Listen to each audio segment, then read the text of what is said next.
Political parties in Guatemala announced their government proposal for a second electoral round next August the 20th.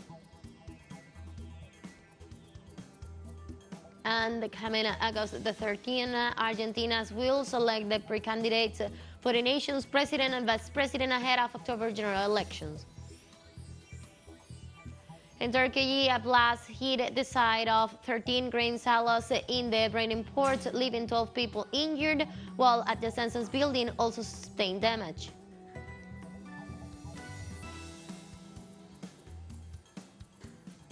Hello, welcome to From the South. I'm Ana Marrero from the teleSUR headquarters in Caracas, Venezuela.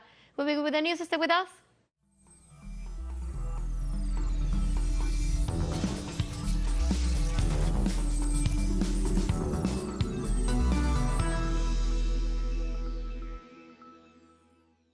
President Gustavo Petro leads act celebrating the 204th anniversary of Boyaca's battle event that settled the liberation campaign and independence spirit of Colombia.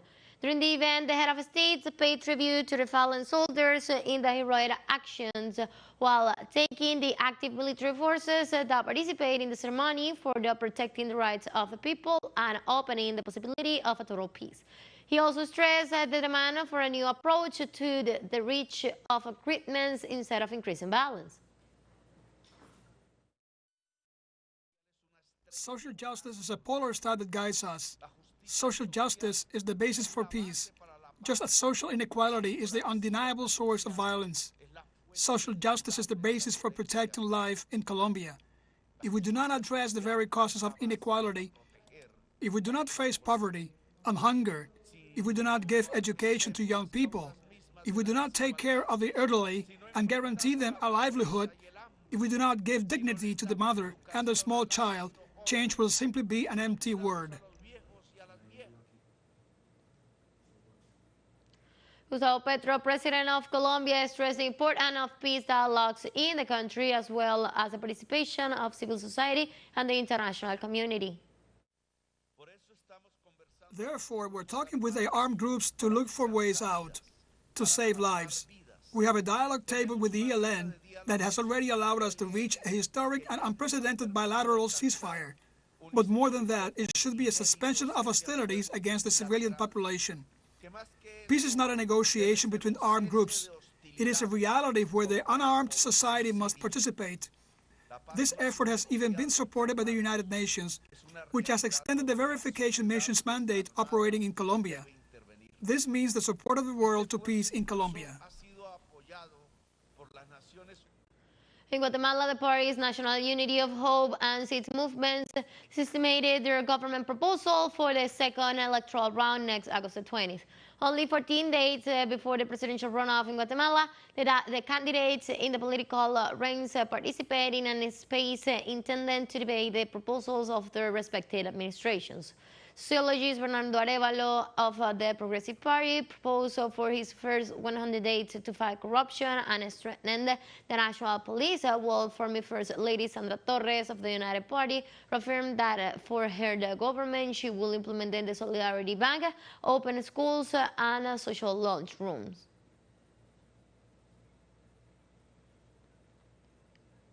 The fourth summit of the Amazon Cooperation Treaty Organization begins on Tuesday in the Brazilian city of Belém. Brazilian's President Luis Ignacio Lula da Silva said that regional leaders will discuss a sustainable development model and continue to demand compensations from rich nations to keep the rainforest standing and to foster sustainable economic development for the millions of people living in the Amazon rainforest. A census in Brazil revealed on Monday that the country's indigenous population rose to nearly 1.7 million from 2010 to 2022 through such fast growth partly attributed to a new census methodology.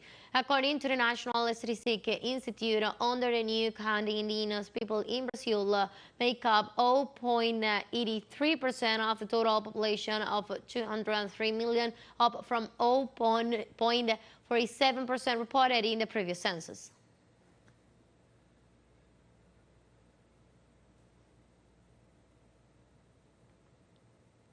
On Sunday, authorities in Honduras notified that the nation has not registered homicides during 7 months in 78 of its 298 municipalities as a result of the governmental strategies developed to face criminality.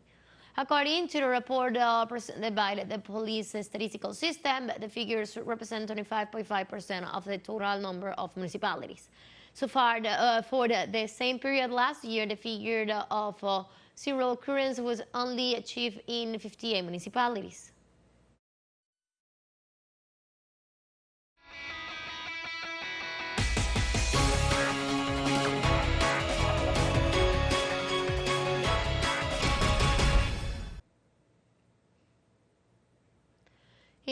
In Argentina, next August 13, citizens of the South American country will participate in the open, simultaneous, and mandatory preliminary elections to determine the candidates who will run for the presidency and vice presidency of the nation in the general elections to be held in October. Let's see the details in the following report. According to the National Electoral Chamber, in Argentina there are 36 million registered voters to take part in the first-term elections. In this case, we are talking about president and vice president, but also about national deputies and national senators that are elected throughout the country. They have to fulfill a series of requirements, which is to register, participate in these elections, and in the case that there is more than one alternative for each political space, the most vote alternative is the one that is going to lead and then carry out the candidacy for that political party for the general elections in October. Analyst Federico Montero explains what this election is about and which are the positions contested. Argentina has 23 provinces and the autonomous city of Buenos Aires. In all provinces, the president and vice president are elected parliamentarians to teleSUR by single district, which is very important element because during the previous government of Mauricio Macri, the possibility of direct elections to the parliamentarians of the Mercosur had been withdrawn. This has now been reinstated, with which Argentina again complies with international obligations, and it is also a bet on regional integration. On the other hand, national deputies are elected by each one of the provinces, and some provinces also elect national senators. For any political party to take part in the general elections, they must have a voting floor of 1.5% of the general electoral roll. With the already elected candidates, we will head towards the presidential election to be held on October 22nd. Eventually, given the characteristics of the electoral preference in Argentina, we all consider the possibility of a second electoral round to elect a president to be held on November 19.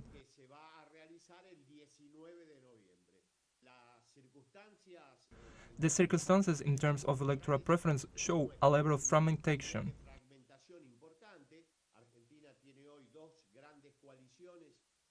Argentina has today two great coalitions that will, in the end, I believe, determine who will lead the country's course. Of those eligible to vote in the 105,243 polling stations that will be distributed throughout the country, 18,225,116 are women, 17,686,646 are men, and 1,079 are non-binary. We believe that on average fewer people will participate both in the primary elections and in the general election. We have a participation of more than 85% in the democratic recovery. These have been declining election after election, and this will probably be an election of low participation in relative terms. We cannot think of less than 75% participation in the general election, and in the primaries we will probably have 70 points or around 70 points of participation, which for the Argentinian standard is low. Thus, on August 13, vote is mandatory for citizens above the age of 18 and up to 70 years of age. Those aged 16 and 17 can vote, but are not binded by law to do so. Carolina Silvestre, teleSUR, Buenos Aires. Let's take a short break, but remember you can now join us on our TikTok as teleSUR English, where you'll be able to see news in different formats, news updates, and more. Stay tuned for more news.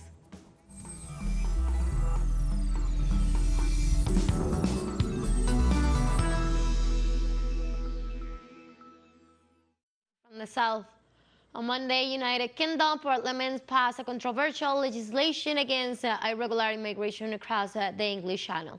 Immigrants' rights campaigners and the main opposition party have condemned the British government for starting the process of housing asylum seekers on Barnmoor in southern England.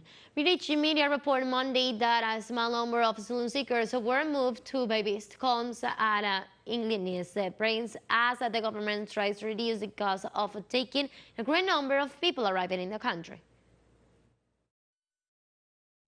That the government has been running their asylum policy is set up to target these people and to scapegoat them, and I think, you know, that starts from the top, and we should be sending a welcome message locally but nationally as well. And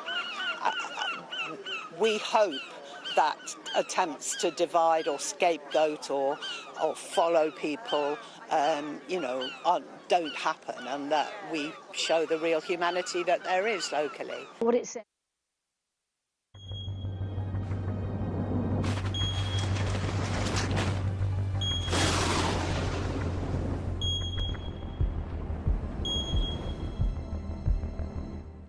At least 3 people have been injured, while several hundred had to be evacuated due to the fire that is raging on the Italian island of Sardinia. Local authorities explain that the fire originated in the morning hours in the areas of Montelungo and spread rapidly through the locality of San Nicola and La Caleta. The areas of greater risk were evacuated. The flames, which have caused significant material losses, are driven by the weather conditions that bring storm gusts of wind.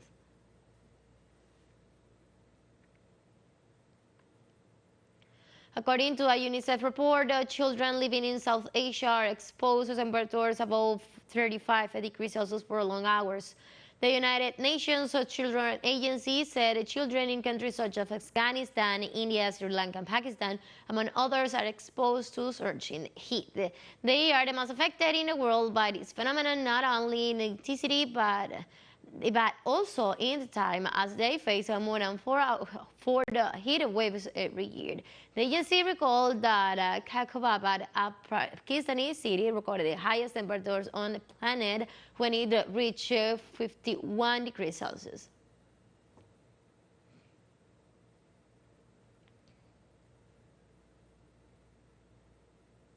In Turkey, a blast hit the site of 13 grain silos in the Derince port, leaving 12 people injured, while at the census buildings also sustained damage. It is presumed that pressure of the weather dust during the transfers of weather from ships to the silos might have caused the explosion, which occurred early in the afternoon. An inquiry is underway to clarify the incident. Local authorities said health, search and rescue teams and fire brigades were quickly dispatched to the area.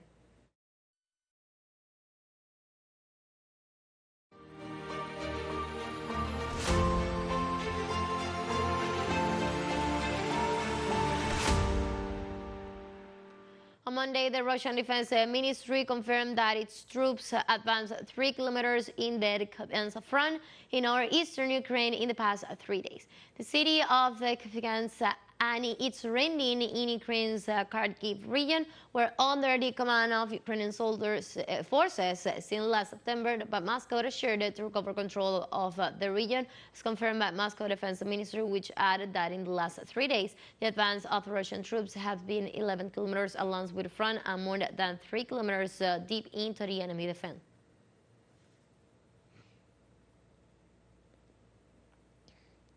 Russian government announced on Monday its plans to launch a lunar lander after multiple delays, hoping to return to the moon for the first time in nearly 50 years. Russian officials confirmed that launching will be on Friday and comes amid armed conflicts in Ukraine and despite current tensions and Western power sanctions.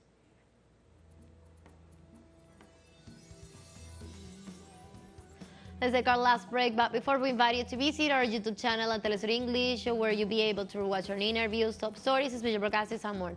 Hit the subscribe button and activate the notification bell to stay up to date on the world's most recent events. For a short break, don't go away.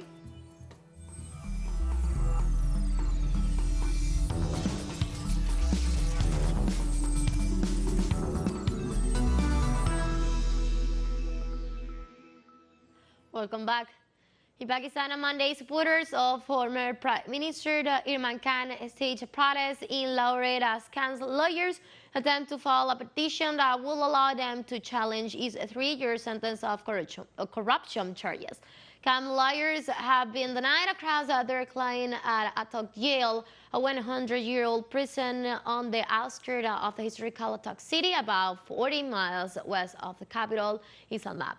Khan's lawyers are trying to get power of attorney on behalf of their client in order to be able to appeal the sentence, which disqualifies him from running for office for the next 5 years.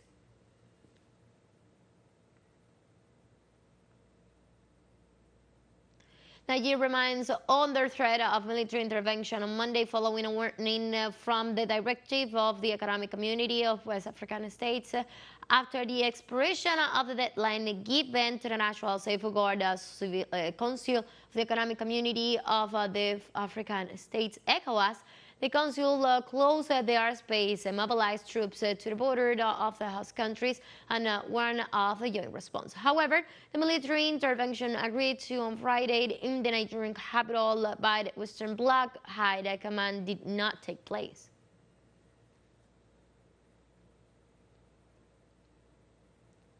On Monday, Mali and Burkina Faso announced that they are sending a solidarity joint official delegation to Nigeria, the descent of a military coup late July. The delegation will be led by Malian Minister Abdoulaye Maiga, and it aims to show the solidarity of the two countries with the sister nation of Nigeria just after the expired Sunday at midnight of the ultimatum issued by the economic community of the West African states, ECOWAS, to the Nigerian soldiers to restore the ousted President Mohamed Bazoum.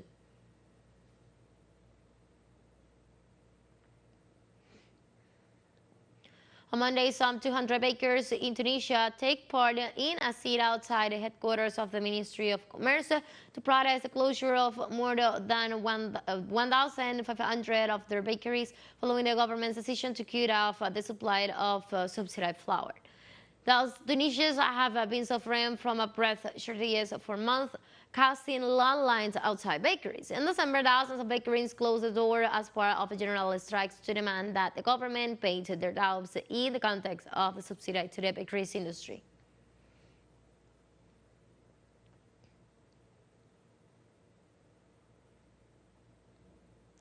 And we go back to the Caribbean because the International Fauna, Arts, Medicine, Agricultural and Education Organizations revealed on Sunday that Indigenous Language Recovery Project is on a mission to save the fauna language and culture from extinction in St. Vincent and the Grenadines.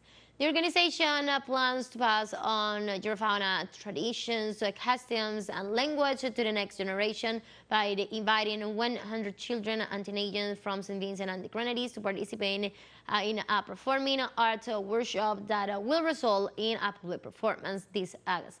Participants will have the opportunity to learn traditional fauna music, dance, and rituals, which will result in an inspiring performance for friends, family, and the general public.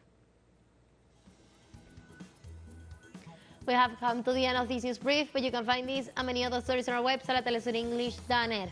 You can also join us on our socials. We're on Facebook and Twitter and on Instagram as well. For teleSUR English and from the South, I'm Ana Marrero. Thank you for watching.